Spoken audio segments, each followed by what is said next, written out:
Government of Pakistan ने तो बता दिया है कि ऑयल की जो फेयर प्राइस है ना, पेट्रोल की जो फेयर प्राइस है वो $544 होनी चाहिए। लेकिन अभी हम फिलहाल ऑयल नहीं बढ़ा रहे, पेट्रोल की प्राइस नहीं बढ़ा रहे हैं। इसका क्या मतलब है कि पेट्रोल की प्राइस बढ़ेगी? नहीं नहीं, पेट्रोल की प्राइस बढ़ेगी, लेकिन ये एक वक्ती तौर पे आपको, आवाम को एक रिलीफ दिया गया है। अब मिसाल के तौर पे मई के महीने में आपने एक शादी रखी है अपने घर में और आपने सब मेहमानों को बुलाया है, बिकॉज अभी नॉर्मल हालात पाकिस्तान में इस हिसाब से चल रहे हैं कि भाई 321 का 322 का आपको पेट्रोल मिल रहा है। हाई ऑक्टेन ठीक है 600 के ऊपर हो गया है, लेकिन जिन टर्बो इंजन्स के लिए हाई ऑक्टेन ज़रूरी भी है वो भी अब दूसरे रेगुलर फ्यूल के ऊपर आ चुके हैं, जो डलवाते भी थे पहले। तो आपने शादी रखी मई के महीने में, जहाँ पे आपने 1000 बंदा 500 बंदा बुला लिया, और एकदम अप्रैल के एंड तक आपने देखा कि यार पेट्रोल प्राइसेस तो कहीं की कहीं चली गई। अब आप जो बुलाने वाले, आपका भी बजट जो है वो 3 गुना बढ़ गया, बिकॉज ऑब्वियसली ऑयल अगर उन कीमतों पे चला जाता है तो हर चीज़ महंगी हो जाएगी, और जो बेचारा दूसरे शहर से आपकी शादी पे आने आने वाला, उसका भी बड़ा गर्क हो गया। तो ये एक सैटरडे वाले दिन, आपको पता है मैं आपसे ट्रेडिंग से हटके दूसरी चीज़ों के ऊपर बात कर रहा होता हूँ, और बास दिल दियाँ गल्लां भी मैंने आपके साथ हफ्ते वाला दिन स्पेसिफिकली मैंने रखा हुआ है, अपने प्यार करने वालों के साथ मैंने करनी होती हैं। तो आज के दिन बेसिकली जो दुनिया में चल रहा है, ख़ास तौर पे जो ईरान यूएस वॉर चल रही है, इसकी जो प्रैक्टिकल अफेक्ट्स है जो कि एक आम पाकिस्तानी की ज़िंदगी में आने वाले दिनों में आ सकते हैं, मैंने आपके सामने वो हकीकत रखनी है। और फिर जो बंदा इस बात को समझ लेगा वो अपने लाइफस्टाइल और अपने मामलात को अकॉर्डिंगली एडजस्ट कर लेगा, ताकि कल को इस बढ़ती महंगाई, जो कि सालों बाद नहीं बढ़नी, जो कि कुछ दिनों की बात रह गई है, उसमें उसको शर्मिंदगी से भी वो बच जाएगा, और साथ ही साथ वो क्या है कि वो अपने आप को एडजस्ट भी कर लेगा। तो वीडियो बहुत ज़्यादा इंपॉर्टेंट है, एंड तक आपने देखनी है। रियलिटी के ऊपर मैंने बात करनी है, ये कोई फिलोसॉफिकल गुफ्तगू मैं आपके साथ नहीं करने आया कि मैं कोई मोटिवेशनल स्पीकर बन के आपके साथ महज बातें करनी है, नहीं।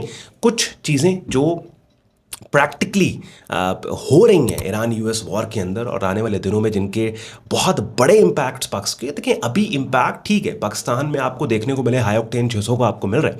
पेट्रोल के अंदर भी एक एक्सटेंसिव सर्ज आपको 50-55 रुपए की, 275 260 से उठ के ये चला गया ऊपर, तकरीबन ये 60-70 रुपए ऊपर 321 पे। लेकिन अभी कुछ भी नहीं है, आर्म्ड अभी कुछ भी नहीं है। अभी जो इवेंट्स आगे हो रहे हैं और जो स्टोरी डेवलप हो रही है, अभी थोड़ी देर में जब उसकी डिटेल मैं आपके सामने रखूंगा ना, तो फिर आपके चारों नहीं बल्कि आठों तबक रोशन होंगे। एंड यूड भी लाइक के भाई जेड़ा 1000 बंदा बुलाना सी ना मई दी शादी च, तुम 500 कर लो 300 कर लो, चुप करके असी रुखती कर देंगे, असी कुछ नहीं जे करना, ठीक है। डराना मकसद नहीं है, पैनिक क्रिएट करना मकसद नहीं है, सिर्फ और सिर्फ रियलिटी रखना आपके सामने मकसद है। और आई होप, दुआ भी की यार कि ये चीज़ें और ये बातें, ये मामलात ना हो। सबसे पहले इंपॉर्टेंट चीज़ ये है कि ये जो सीज़ फायर की न्यूज़ थी, पीस डील प्रेसिडेंट ट्रंप की तरफ से, जो फ्राइडे वाले दिन जो ये अब ख़त्म होनी थी, 6 अप्रैल तक मजीद इसको एक्सटेंड कर दिया गया, और ईरान के पावर प्लांट्स पे जो अटैक है वो 6 अप्रैल तक उसको एक्सटेंड कर दिया गया। और फिर ईरान की तरफ से ऑफिशियली ये जो 15 पीस पॉइंट्स अमेरिका की हैं, इनको रिजेक्ट किया। उन्होंने कहा जी हम इनको नहीं मानते, और बल्कि ईरान ने अपने 5 पीस पॉइंट्स दे दिए हैं। अब ऑन पेपर तो ये सीज़ फायर रही है, ये जो 5 दिन का सीज़ फायर था ना ऑन पेपर, लेकिन रियलिटी में ये सीज़ फायर नहीं था। क्यों? क्योंकि दोनों साइड से ये वॉर एस्केलेटेड रही है। इसराइल ने ईरान के नेवी कमांडर को मार दिया, यमनी यूथीज़ ने भी जंप इन कर दिया, जंग में इसराइल के ऊपर हमला कर दिया। फिर 3000 फौजी पेंटागन की तरफ से अनाउंस किया गया कि जी हम अमेरिका मिडल ईस्ट में भेज रहे हैं। अब लेटेस्ट डेवलपमेंट्स के मुताबिक वो कह रहे हैं 10,000 फौजी हम और मिडल ईस्ट में भेजेंगे। ईरान का जो खार्ज आइलैंड, जहाँ पे जो एक्सपोर्टिंग हब है उनके ऑयल की, वहाँ पे हमने उसको उड़ाना है। तो ये जितनी भी रिपोर्टिंग हो रही है और दोनों पार्टीज़ की तरफ से जो टोन आ रही है, मीडिएटर्स पूरा ट्राई कर रहे हैं, पाकिस्तान, टर्की, इजिप्ट, कि कोई बात बन जाए, लेकिन महज इनका रोल मैसेजेस डिलीवर करने तक है कि इधर का मैसेज उधर, इधर का मैसेज उधर। तो दोनों साइड से वो अब इन सारे इवेंट्स के अंदर जो एनालिस्ट हैं, जैसे एक और ये जितनी भी पब्लिकेशंस हैं, बैरन्स हैं, दुनिया का बहुत बड़ा फाइनेंशियल पब्लिकेशंस है, वॉल स्ट्रीट जर्नल है, मार्केट वॉच है, मकोरी जो कि ऑस्ट्रेलियन बेस्ड ग्लोबल फाइनेंशियल एक सेंटर है, ये सब बोल रहे हैं कि भाई 40% चांसेस इस बात के हैं कि जून तक जंग कंटिन्यू रहेगी। और अगर ये जंग जून तक कंटिन्यूड रहती है, ये भी आगे वो कहते हैं, तो $200 पर बैरल पे क्रूड ऑयल जा सकता है इंटरनेशनल मार्केट के अंदर। अगर 10 दिन मजीद स्ट्रेट ऑफ हॉर्मोस बंद रहता है तो $400 मिलियन की ऑयल शॉर्टेज ग्लोबली हो जाएगी। अब ये जो, अब देखें ना, अब आप एक माइंड में एक आइडिया लगा के बैठे हैं, आपने लोकल न्यूज़ चैनल्स आप देख रहे हैं, ख़बरें देख रहे हैं, और आप एक आइडिया बना के बैठे हैं कि नहीं यार जंग तो मुक जाएगी, ट्रंप ने यह कहता, फलाने ने यह कहता, अच्छा यार एक हफ्ता हो चलनी है ये वो, आपने अपनी उसमें। लेकिन वो जो ग्लोबल रिसर्च सेंटर्स हैं उनको आपसे ज़्यादा इन्फॉर्मेशन है, उनको वो इन्फॉर्मेशन भी है जो आपको नहीं है, शायद उनको वो इन्फॉर्मेशन भी है जो मुझे भी नहीं है, इतनी रिसर्च करने के बाद, डिफरेंट पब्लिकेशंस को पढ़ने के बावजूद। तो वो जब बात करते हैं ना, अगर बैरेंस कुछ कह रहा है, मार्केट वॉच कुछ कह रहा है, वॉल स्ट्रीट जर्नल कुछ कह रहा है, मकोरी कुछ कह रहा है, तो फिर उनकी बात को शायद हमें थोड़ा सा सीरियस लेना चाहिए। वो ये बात करते हैं कि 40% चांसेस हैं कि जून तक ये जंग चल सकती है, और अगर जून तक ये जंग चली जाती है तो क्रूड ऑयल मार्केट $200 पर बैरल तक जा सकती है। उसकी वजह सबसे इंपॉर्टेंट ये है कि उनका मानना यह है कि ऑयल की जो कीमतें हैं ना, वो कंट्रोल होती हैं सप्लाई से, वो कंट्रोल होती हैं ऑयल के फ्लो से, वो मैसेजेस से कंट्रोल नहीं होती। इस वक्त क्या हो रहा है कि जियोपॉलिटिकली दुनिया में, ख़ास तौर पे अमेरिका, ये एडमिनिस्ट्रेशन ट्राई कर रही है ऑयल प्राइसेस को मैसेजेस और ट्वीट से कंट्रोल करने की, लेकिन मैसेजेस और ट्वीट से ये कंट्रोल नहीं होगी। ये होगी जब ऑन ग्राउंड, बिकॉज ट्रेडर और इन्वेस्टर जो है मार्केट जो है ना, वो ऑन ग्राउंड रियलिटी देख रही है इस टाइम पे। भाई सोशल मीडिया का दौर है इस टाइम पे, हर चीज़ पता लग जाती है।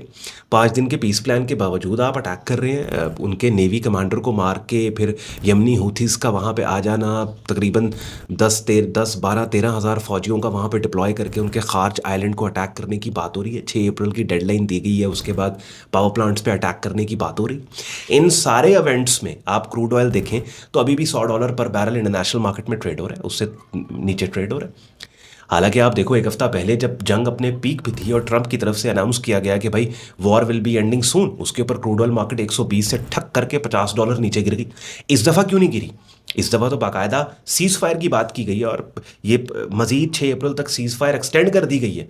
हुन क्रूड ऑयल मार्केट में कुछ भी नहीं होया।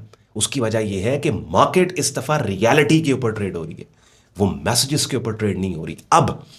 ठीक है, तो इन सारे इवेंट्स की लाइट में आप देखो कि $100 पर बैरल के पास क्रूड ऑयल मार्केट है, और पाकिस्तान में ऑयल की जो पेट्रोल की जो फेयर प्राइस है वो 544 के ऊपर बात हो रही है। होनी चाहिए नहीं जी, आवाम को रिलीफ दे रहे हैं। अच्छा, ये रिलीफ कितने दिन देना है? 1 हफ्ता और 10 दिन और। तो अगर as per global firms, top global firms, financial firms, अगर ये जो कह रहे हैं कि 40% चांस है कि ये जंग जून तक जाए और ऑयल प्राइसेस $200 पर बैरल पे जाएं, ऑब्वियसली इस कीमत के ऊपर अमेरिका में तो रिसेशन आएगा ही आएगा, ग्लोबल रिसेशन तो आएगा ही आएगा। लेकिन पाकिस्तान के अंदर मुझे आप अब कमेंट सेक्शन में बताओ, आपको क्या लगता है पेट्रोल प्राइसेस कहाँ पे जाएंगे? हाँ, मुझे पता है ज़्यादातर लोग लिखेंगे कि अच्छा यार ये 800,000 तक जा सकती है। 800,000 तक भी अगर चली जाए तो ये भी हो सकता है कि फिर लिमिटेड, इन कीमतों के बावजूद लिमिटेड पेट्रोल आपको मिले हैं। जिन्हें ਤੁਹਾਡੇ ਵਿਆਹ ਤੇ ਮਈ ਦੇ ਮਹੀਨੇ ਚ ਆਣਾ ਹੈ, वो ये भी कह सकता है कि यार सानू तेल ही लिमिटेड मिल रहा है, असं किमें आइए। तो बताने और कहने का मकसद ये है कि अडाप्ट करना होगा। ठीक है, अडाप्ट करना होगा, कोई और तरीका नहीं। और ये आपने अडाप्ट कैसे करना है? चलें, मैं बस वीडियो तमाम कर रहा हूँ। बहुत शुक्रिया आपका, इतनी मेरी बातें आपने ये सुन ली। लेकिन मैंने आपसे कहा था कि मैंने फैक्चुअल बात आपसे करनी है, सिर्फ फिलोसॉफिकल गुफ्तगू नहीं करनी है। फैक्ट्स बताइए मैंने आपको, ये सारी जो मैंने आपको बताई है ये मैंने कहाँ से ली है? ये वॉल स्ट्रीट जर्नल, बैरन्स, मकोरे, उसके बाद मार्केट वॉच, ये सारा मैंने इसको पब्लिकेशंस को स्टडी करके और उसके बाद एक समराइज वर्जन में आपको लेके आऊँ। अडाप्ट कैसे करना? अकेले नहीं आप कर सकते, अकेले नहीं कर सकते आप। अगर आप हेड ऑफ फैमिली हैं, अगर अपने घर को आप चलाने वाले अकेले, आपको अपने घर वालों को एजुकेट करना होगा।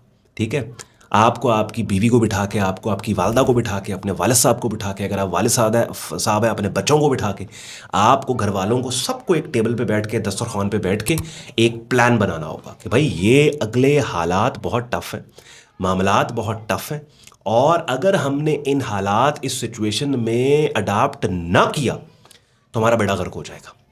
हम नहीं सरवाइव कर पाएंगे जब तक एज अ फैमिली यूनिट मिल के बैठ के आप आने वाले हालात जो कि अगर कंटिन्यूड रहते हैं, जिसके कहा जा रहा है 40% चांस है, और 40% बहुत चांस है, बहुत चांस, तो फिर क्या होगा कि अगर आप नहीं ये करते तो फिर आप सस्टेन नहीं कर पाएंगे। तो यहाँ पे थोड़ा सा प्रैक्टिकली, थोड़ा सा लॉजिकली ये मेरी बातें सुनने के बाद, वीडियो देखने के बाद हर बंदा सोचे, और जिस तक भी ये मेरा मैसेज और वीडियो पहुंच रही है अपने घर वालों को बिठा के कहे कि भाई हमने अडाप्ट करने। और बराए मेहरबानी एक बात आपसे मैं कहूँ, ये इसमें ये मत शुरू कर दीजिएगा कि भाई पाकिस्तान में तो ये होता है, अगर असी दुबई होंगे थे, अगर असी हॉलैंड होंगे थे, अगर असी न्यू, और भाई पूरी दुनिया में ये हालात है, ठीक है। वो मैं इसलिए एंड पे ये बात कर रहा हूँ बिकॉज एक हमारे पास एक एस्केप गोट है कि ਜਿਹੜੀ चीज़ सानू नहीं ना असी पाकिस्तान ते पा दीए, पाकिस्तान ते इंज ही होंदा है। नहीं, पाकिस्तान में अभी भी आप बहुत अच्छे बैठे हो, ठीक है। तो पूरी दुनिया में ये हालात हैं, तो बेचारे पाकिस्तान के ऊपर ये इम्पैक्ट आ रहे हैं ना यार। अदरवाइज असी हमारा तो कोई कसूर नहीं है, तो पाकिस्तान का तो कोई कसूर नहीं है ना इन सारी चीज़ों में। तो वो बाज नहीं आ रहे जिसकी वजह से पाकिस्तान के अंदर ये हालात मामला चल रहे हैं। तो अडाप्ट करना है, अगर आप अडाप्ट नहीं करेंगे तो ये मसाइल होंगे।